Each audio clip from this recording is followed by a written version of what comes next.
we're going to set the JVC GY-HD110 to give us a soft, film-like look, adjust the settings of the automatic iris, and examine what a polarizing filter can and cannot do for it. First of all, the automatic iris. The HD110's auto iris tends to open up far more than it should on bright days, which generally blows out our chronically sunny Floridian footage.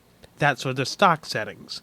Not well publicized is the HD110's auto iris sensitivity adjustment, available through menu, camera operation, AE level. Normal is the culprit setting. I prefer -2, which is the setting that I shot this example footage at.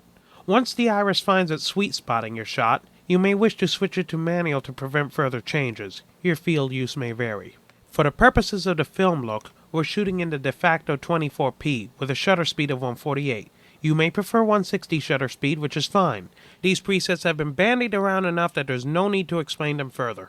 And though these settings will give you an impressive film look similar to House MD, it will not give you the appearance of true 35mm film. Just ask Chris Nolan on that subject.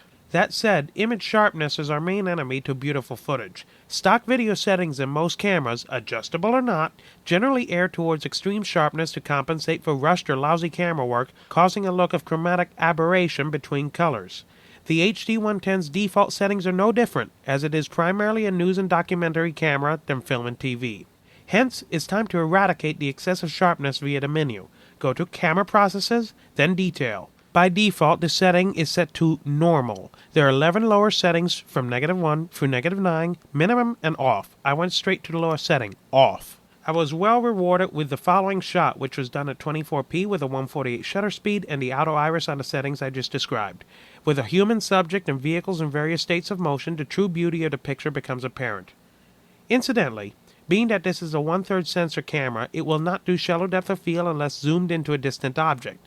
JVC makes an astounding adapter for the purpose, but it costs $850 and requires a PL mount film lens, which tacks on another $1,000 if you get one cheap. Spinning groundless adapters such as the Letter 35 do the job as well, but they're an absolute hassle, and DSLRs have CMOS rolling shutter. The 3CCD sensor of the JVC does not, and that's good enough for me.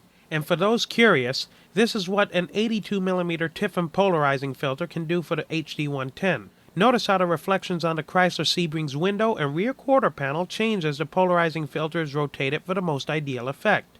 Given the manual settings of the HD110, I opted for a traditional linear filter rather than circular. Keep in mind that this filter is excellent at eliminating window glare, but will not enhance blue skies enough to justify purchase solely for this purpose. Thanks for watching.